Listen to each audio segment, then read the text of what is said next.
Well, hello, and welcome to a special episode of the Get Trauma Informed podcast in conjunction with One Degree to Victory. I am here, we're co hosting today, Nelieta Hollis. Yes, ma'am. How Good are you today? Good morning. morning. I am wonderful. How are you, Coach Liz? I am wonderful. I am excited about our collaboration here. And I love your energy. And I was just so excited to be able to come together and have this conversation. Absolutely. Me as well. I've been looking forward to it all week. I've been thinking about where we last left off on our conversation about moving through our traumas and what that looks like, how that trauma is different for both of us. And so just really excited to share kind of the reflection from this continuation moving forward with our both our listeners. Absolutely. I'm excited about it as well. Before we get started, I'm going to ask one question. Well, before we even get there, let's talk about this. Let's talk about you. You are 20 years, you have 20 years of experience teaching and Yes. servant leadership. Yes. And we talk about single parenting. We Yes. have so much in common, y'all. Yes. So this is going to be a transparent conversation where Absolutely. we're two no, our spirits just connected even on the first conversation. So I'm Yes. excited. I'm so excited. You all, we talk about in trauma recovery, we talk about support, and it's so important to have great relationships. It's so important to have positive energy around you as you are walking through your trauma recovery, and even in relapse prevention, it's a great thing to have positive energy around you. So that's Absolutely. what you represent for me. And again, I thank you for reaching out, and I'm excited about today's episode. Absolutely. Thank you. So as we kick off, I would like to ask you, what does Get Trauma Informed mean to you? For me, that's a good question. And I have been on that journey of discovering what get trauma informed means to me. And I first think I discovered it, and I'm going to get a little technical here, but with Tedeschi's post traumatic growth, because the question that started this particular journey, and I did not know it was going to end up here, was Lord, what are women going through who don't know you? This is difficult for me. This trauma is difficult for me. I have a strong foundation, I have resources, but what does this healing journey look like for women who don't know you or who don't have those resources?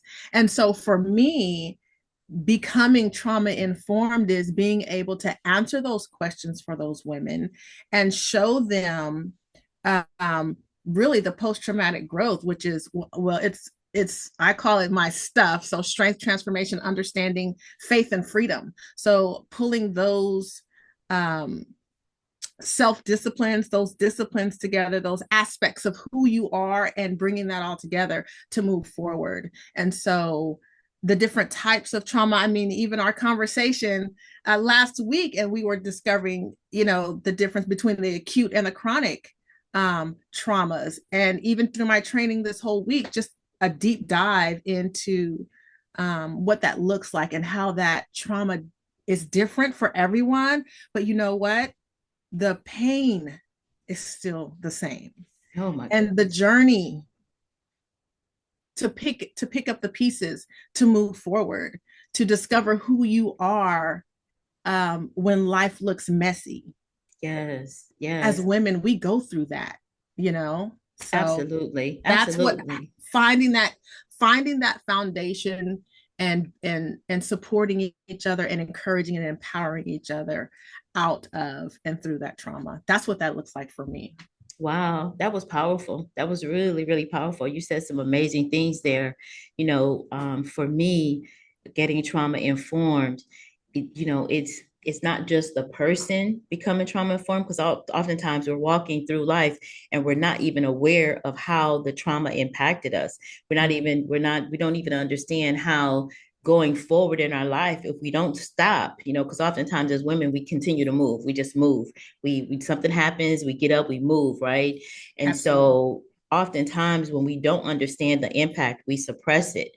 And then because trauma is progressive, it now then it sits there, it festers, and then something happens and you can, stump your toe or somebody cut you off in traffic, and now you totally just lost it. Right, you just come totally unraveled, and then you go back and you beat yourself up because why did I do that? Why did I? You're Mm-hmm. questioning yourself, so you're Mm-hmm. always walking on that those stress responses. I say it Yeah. often: the fight, flight, freeze, or fawn, Eh, and you end up in that space. So getting trauma informed for me and why the movement is so I'm so passionate about it is because it's not just for the person that have suffered the trauma, but those that are supporting those that have suffered from trauma, so that we can have a uh, good understanding, a clear understanding. And even those that are in leadership roles, I like what you said about servant leadership, right? Because even mm-hmm. in the leadership roles, we can re-traumatize others that we're looking to help because we're not Wow. informed. So me, it's that polarizing message about get informed about what this truly is so we can stop suffering in silence and stop walking through life like walking through life on eggshells, right? Exactly. That is so powerful. That is so powerful. That is right in line with my training that I'm going through for the next 3 weeks. Back in the rehabilitation, youth rehabilitation space, and those youth that are placed in institutions for treatment and things like that. And that was one of the things that, as a leader, we are these role models for these youth. And we bring in our own traumas and things that are going on at home, but just our language and our communication and our body language, all of that can be a trigger um, for someone who's healing through those traumas and trying to overcome those. And that is really, really important. And that is another aspect,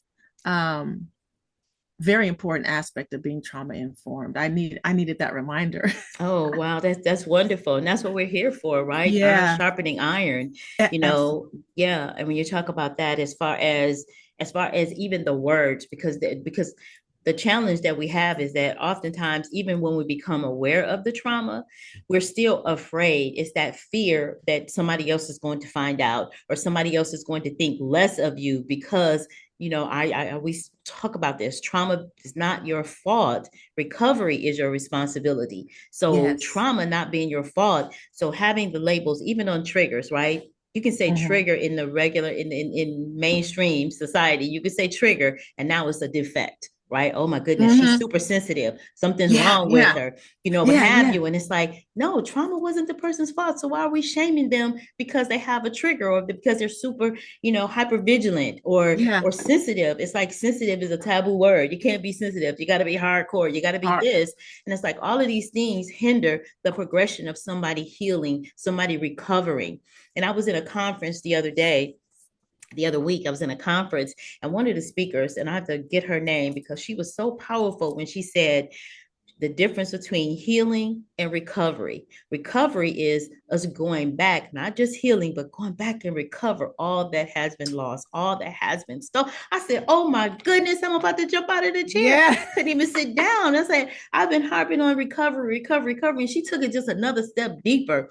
Recovery, we're recovering because we don't, even ourselves, like, we get fragmented when we go through a trauma, right? It's like I say, Yes. looking through that kaleidoscope when we're kids and all them fragmented pieces, and the picture is so distorted. Mm-hmm. And so now when we pull that picture back together, we look through the So well. kaleidoscope and wait a minute, it's cleared up, right? And so Mm-hmm. we want that to be that's the face of recovery. The Yeah. picture is now clear, and now we can walk through life breathing. Because a lot of times in trauma, we hold our breath and we hold our shoulders up and we don't even know we're tight, right? Yes, absolutely. Yeah, so I'm Absolutely. passionate about this, but I do want to talk about 1 degree to victory. And Ah, we are sharing this platform today. And here's our energy, y'all. Come on ah. in and grab some of this I know you energy. see how we veer off on something. That's okay. Absolutely, absolutely. So It's the one good. It's degree to good. victory, yes, the 1 degree to victory. Let's talk a little bit about that and how it came about. 1 Degree to Victory is my podcast, and that is where I support and encourage women through trauma, family traumas, using my experiences and my background, to give them the mindset to rise. And again, like I said, I did not know what my life would look like after my trauma. My dad, my husband, and my home, within a span of just a few years. And so while I was recovering from the loss of the two most important men in my life, my rocks, my dad and my husband, my teachers, wanting to make them proud, my love, my heart, I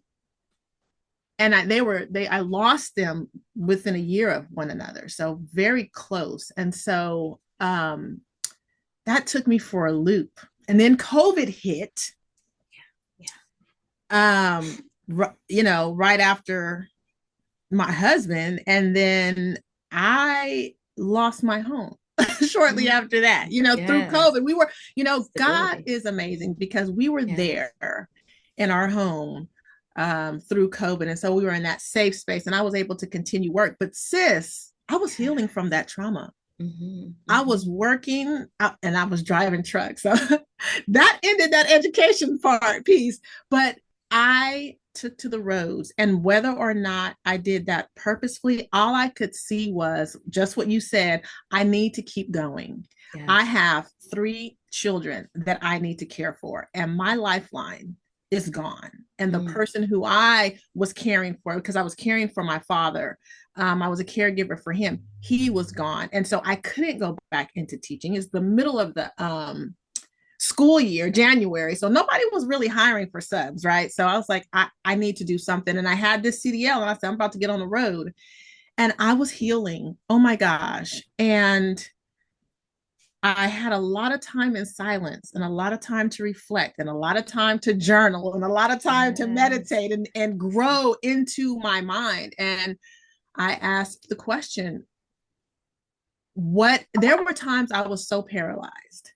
And I asked the question, what is my life going to look like now? And I remember somebody saying, the Lord spoke to them and said, just one more day. I'm about to get happy, right? I'm telling you. Just one more day.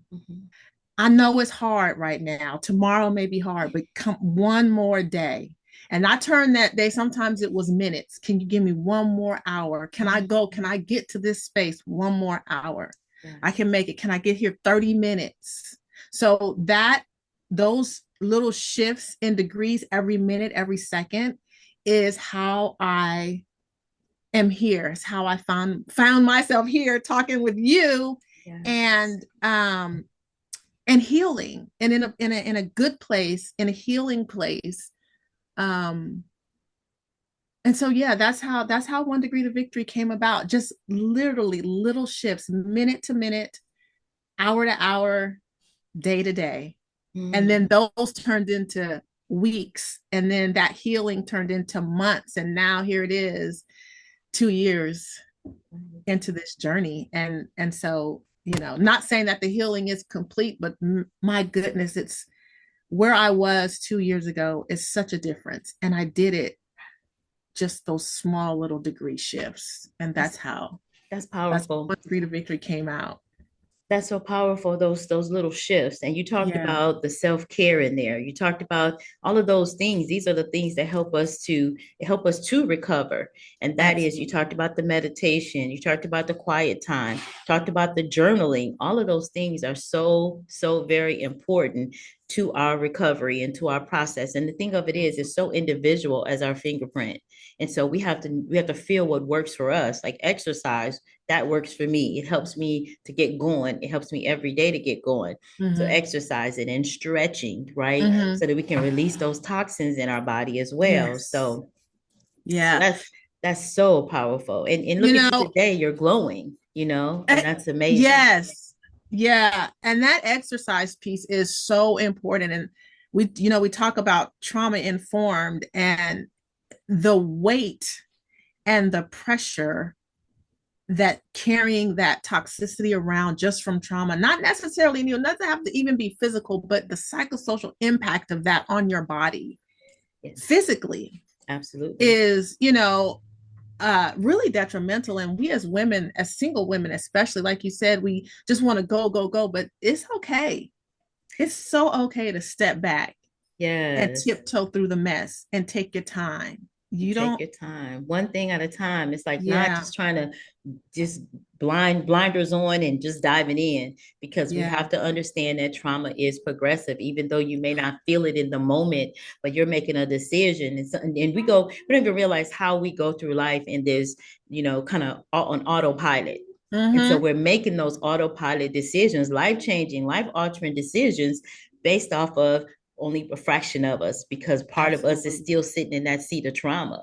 And so that's why, and I pull up our book too, and this is how we connected through the pathway to trauma recovery, right? The book, Yes. and it has so many different aspects, or different authors with the different types of trauma. And that's why the Mm-hmm. book came about, is Mm-hmm. because we wanted to make sure that we put a voice to each one of those traumas, because somebody may resonate with your voice or your story. Somebody may resonate with mine or one of the other authors. And that's the feedback that we've been getting. I didn't even know I went through trauma until I heard this story, and Yeah. cousin, he called me and he said, cuz I didn't even know that I had suffered through trauma from being robbed, and that I was making decisions, because now we're in a protective mode. Like for me, part of my traumas was domestic violence, right? And Mm. so, and in me never feeling in a safe space, I go to a restaurant and I'm always flipped to the other side. Like I cannot sit with my back to the door. I have to Yeah. see. And it's all these little things that we don't even notice. We think, oh, that's just life. That's just me. That's just how I am. No,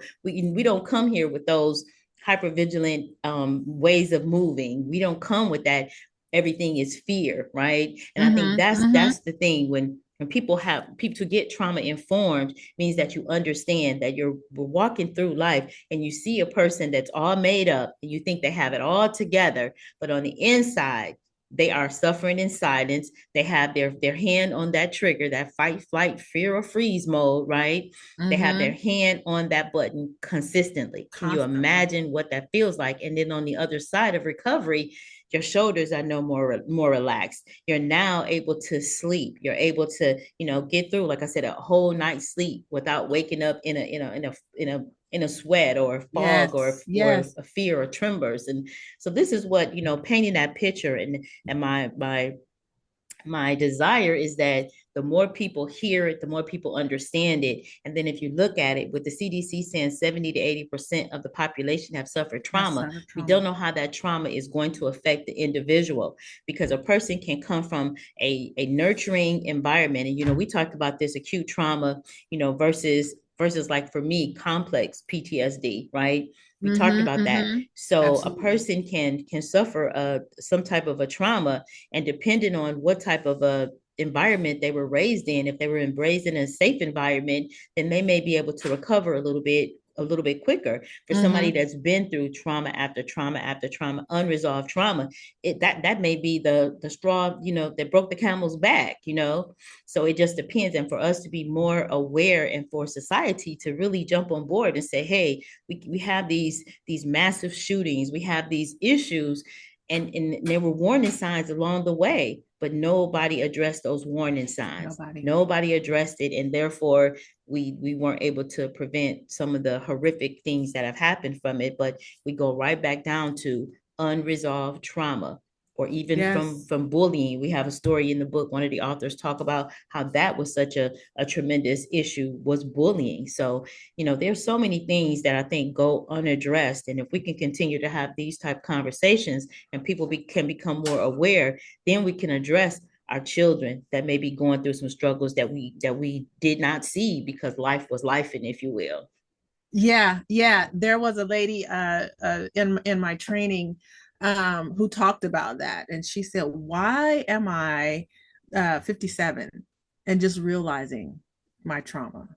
Yeah, yeah. She said, "It stops now." That piece about informing our kids, she said, "It stops now."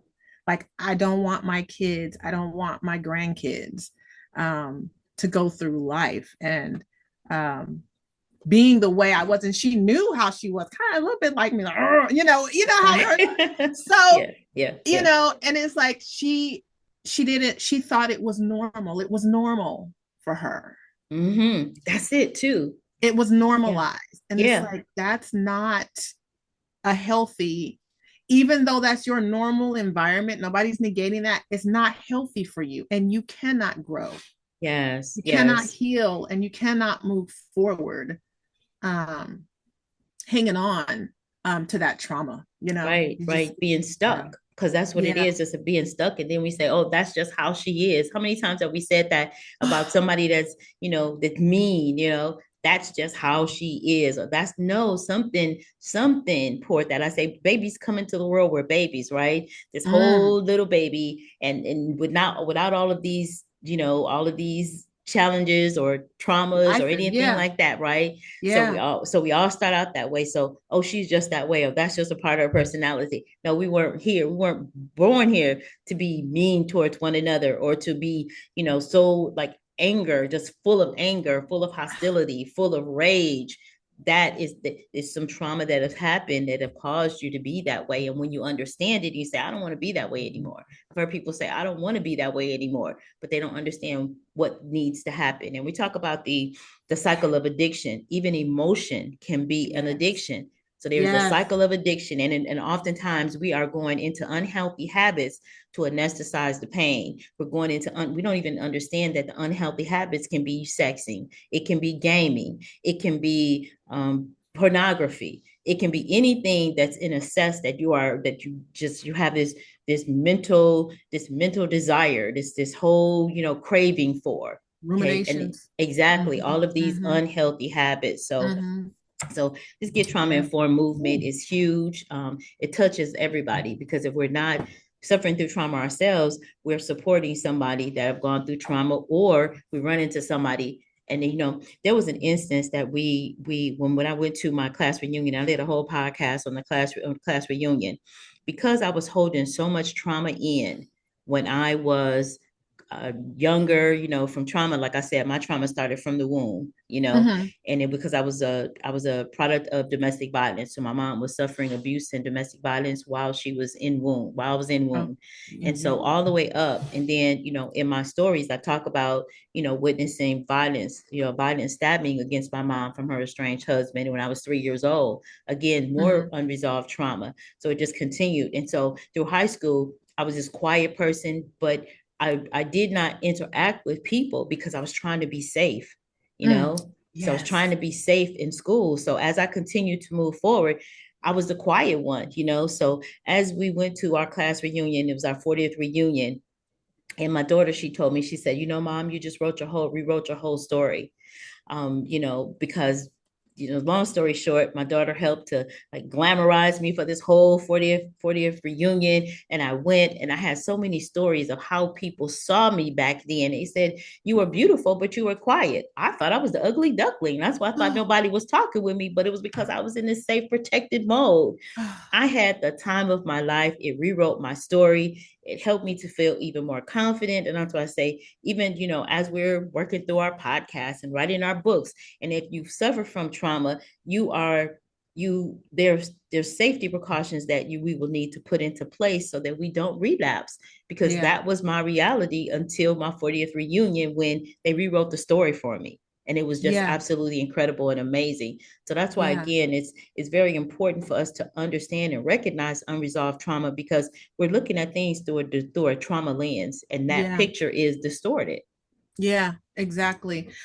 That's where awareness. That's when your self-awareness comes. And you were the chronic and mine was acute, the one Yes. time major, like life lost all meaning, uh suicidal ideations. My kids hate when I say that, and I want to backtrack a little bit to the importance of kids and friends. And I we talked a little bit about this, but my kids, and I had to think um when I was having those ideations, um, I could not leave my kids because supportive groups are really important.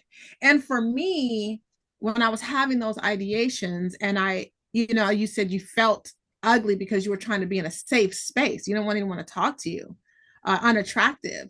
I felt like I didn't deserve to be here. I felt like I had failed my kids. And, there was a group of people who said, I'm sure, Nelieta left her kids alone, but my daughter was 18, 19 at the time when I began going these long distance truck things. And I, there was that group of people, but then there was also a group of people that would call me and say, sis, I'm thinking about you. I don't know how you are surviving. You are awesome. You are strong. When you get back in town, come see me. Sis, I'm praying for you. Daughter in law, what do you need? Are the kids good? And so I had that support group, and being able to see yourself and recognize yourself through the lens of your children and those support groups, that's your heart. Those people know your heart. They know the struggle, and they see beyond the surface into that wound, and they are healers. I remember your daughter said you rewrote the story. Mine said, my youngest, I found a note on my iPad, and I was having a moment, and I was turning on my iPad getting ready to journal, and I saw a note. This was months later, and I said, how did I miss this note? I was scrolling down and saw this note, and it said, Mom, something like, Mom, we love you. We have faith in you, Soraya. I was like, Oh my goodness. in this moment, I Yes. needed that. And it was a written word. It had a little red heart and things like that. But I Mm-hmm. tell you, Yes. in those moments, you need those people to confirm who you are. And it doesn't Absolutely. matter what everyone else is saying. It doesn't matter what they think they see, what they think they know. Those people who call you Mhm. and pray for you and who pour into you. Absolutely, absolutely. I had So, a girl army, a couple of girlfriends that, saw me through like really one of my deepest bouts of depression. We realize how fragile we really are. We think we're durable, like we have Duracell batteries, or we're like that Energizer bunny, and the we just Energizer Bunny, keep yeah. going, keep going. But when depression just scooped down on me, shoot, almost like a bat or something, just engulfed me. I couldn't swallow. I couldn't eat food. And it had gotten really, really, really bad, and I started losing weight, and, I'm drinking like protein drinks, just trying to get that down because that's the only thing that would go down. And I Mm-hmm. remember my daughter saying, Mom, not on my watch. Mm-hmm. You're not going on my watch. And she Mm-hmm. just poured into me. And Yeah. that's why I say, isolation is kryptonite to our recovery, and Yes. that's where you want to go. You want to go in isolation and be in this cave by yourself, or cocoon yourself in. But reaching out to support groups, I had one girlfriend that say, I know it feels dark right now, but one day you're going to look up and you're going to be in your life, and you're going to be back in your life again. Cause it's sort Yes. of like you check out. You check out of your You life. You're do. like, oh, no, overwhelmed, can't do it, done, burned out, done. I've Mm-hmm. had enough. Mm-hmm. And so those support systems are so important. And that's why we also have the Pathway to Trauma Recovery support group. It's a book study and support group. And we're Yeah. actually we're reading through the Pathway to Trauma Recovery 1 week at a time, because Yes. it's very important to like understand and hear it, because sometimes you'll hear a story and say, oh my gosh, not taking away from anything that we've gone through, but you'll hear somebody else's struggle and that they've overcome it, and what steps did they use, because success leaves clues. And and if I can't come up with it on my own, what is it that I need to do? Wow, the yoga is good, like I do a deep stretch, a Mm. deep stretch, because now you're releasing the toxins out of your body. So it's Mm. mind and body working together. We have Mm-hmm. mind, body, spirit, and soul, all four. And if any of those are Yes. off kilter, we're off balance. So we have to go Yes. back and reground ourselves. So that exercise and hydration, we don't understand how important water is, like to hydrate your body so that your mind, body, so your that's working properly. And then feeding Yes. yourself what you need to feed yourself spiritually, and connecting with God. For me, other people say higher power or what have you, but Mm-hmm. connecting and Mm-hmm. having that connection and that daily contact, and understanding that is not all in your power, your might. God is Mm-hmm. greater than all of us, right? All of us. Yeah. And Yeah. so it's those things. And like you said, writing, Mm. writing journals. We have journals on the website, oasiswellnesscenters.com. Okay. Journals that can help you to make sure it keeps it in your mind. For me, I like pretty journals. Like I like looking at different inspirations and reading different Yeah. inspirations help me move forward. But you're pouring these things down, and it also helps you to have a measuring stick, if you will. Where did I start? And every day I get a little better. I get a little better, and it's Absolutely. a reward system, a little bit better. Then you look up, and like the young lady told me, you're going to look up and you're going to be in your life again. And I couldn't see it at that moment. And that's what the support groups are all about.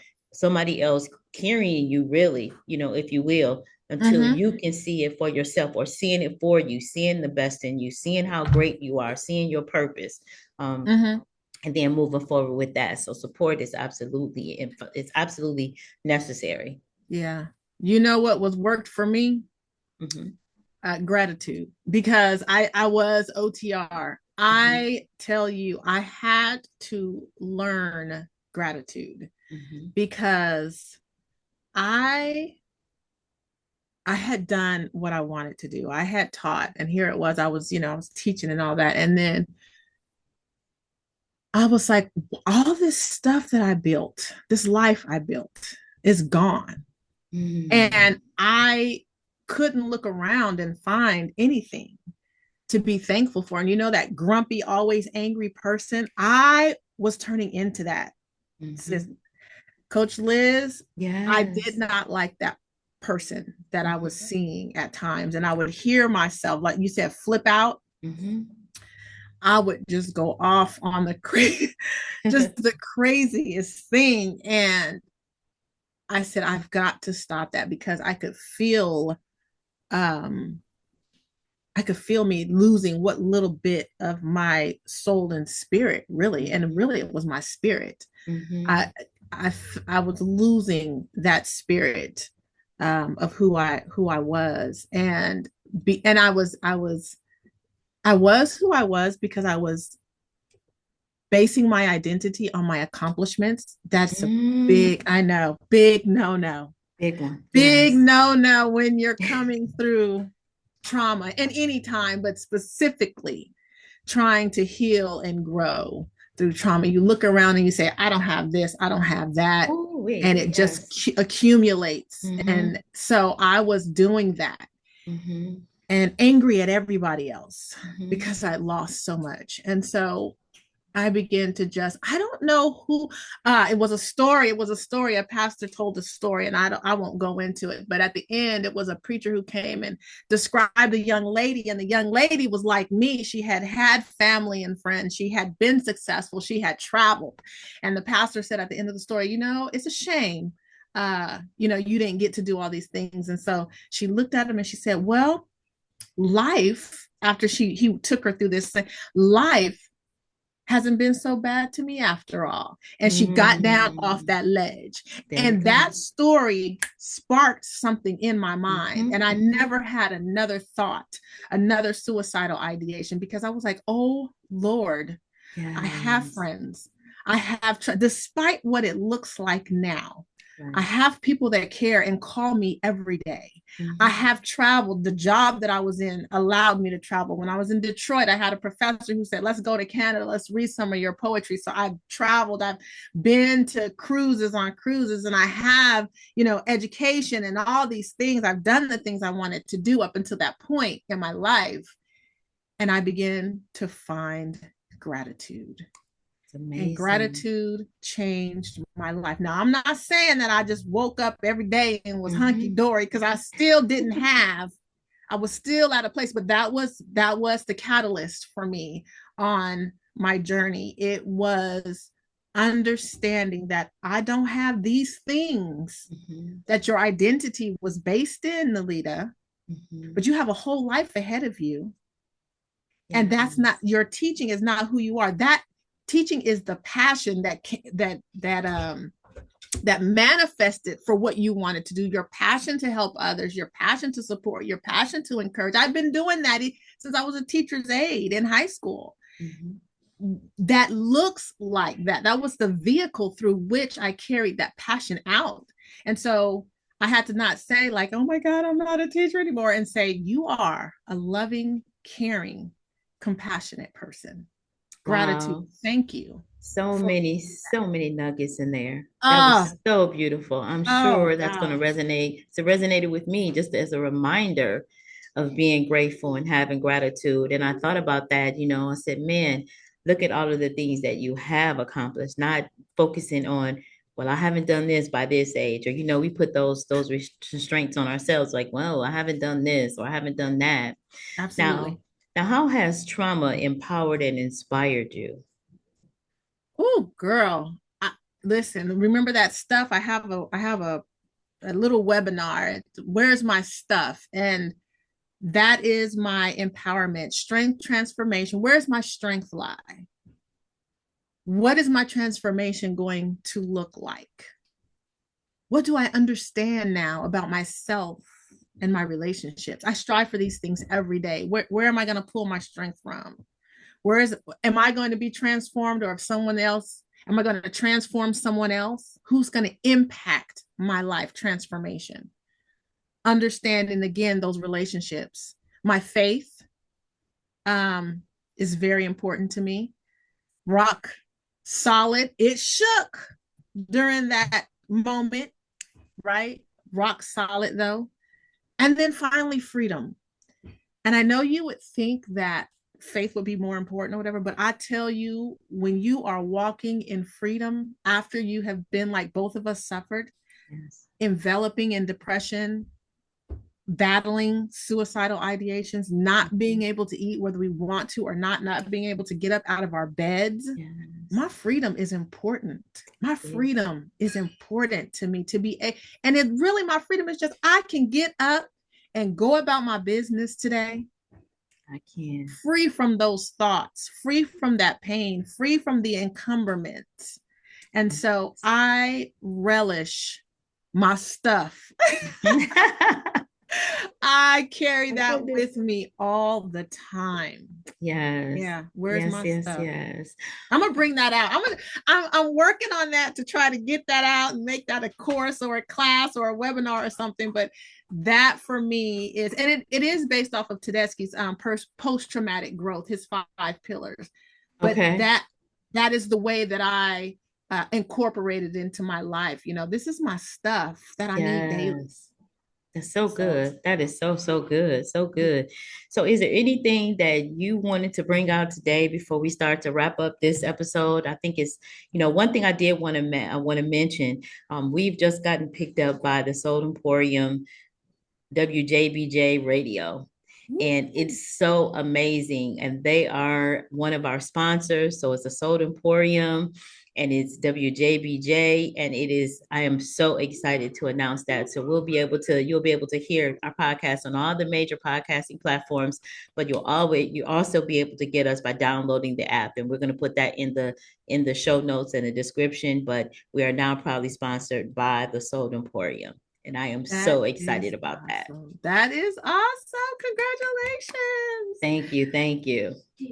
I don't know if I could. Almost want to end the conversation there and say, No. "Go, sis." I am in that space of like I said, doing the where's my stuff. But right now, it's just still Ways to Win Wednesday on 1 Degree to Victory. I will say though that January I am starting a new community, and it is all the way live in 2025. It'll be in Yes. January. Yeah, so starting a paid membership where you will be able to have special guests, and I want it to be educational. I want it to be a phenomenal format I have, and every quarter have live events where we do have those speakers come in to give our ladies and our subscribers and members of our community that encouragement, that support, and really that education that's so critical to move forward the right way. Um, Yes. as we That's heal through amazing. trauma. So yeah. That is so So look for that. amazing. Yeah, you Yes. go on to Ways to Win Wednesday or 1 Degree to Victory. Everything is 1 Degree to Victory. TikTok, Facebook, Instagram. the website. You can listen to our podcast there, and Selfie Sunday every other Sunday. Selfie Sunday will be out. Yeah, but just go and subscribe if you want to 1 Degree to Victory, and look forward to all you listeners. Look forward to Absolutely. working with you again, Dr. Liz. Oh, I I'm love this excited too. conversation. Oh, I'm excited. I'm excited. Oasiswellnesscenters.com. You'll find all of our information. You'll find the radio sponsorship, and some of our other sponsors are there as well. Oasis Wellness CTRS, look for the support groups, and there are a plethora of information and free resources on our website. Awesome, And awesome. I am so excited to even do more collaborations with you. This has been Yes. such an amazing conversation. Again, we'll be on Monday, Wednesday, Friday, and Sundays, and just stay tuned to get the details for that. But I am so excited. I am so grateful to have connected with you, and I look forward to all of the success for 1 Degree to Victory and everything that you have on the plate, because it's all in love and support. Yes, ma'am. Thank you. Thank you so much for being here with Thank me, you. sharing Yes. this space with me and our listeners. Absolutely. Absolutely. We'll talk with you soon. All Bye for right. now. Bye bye.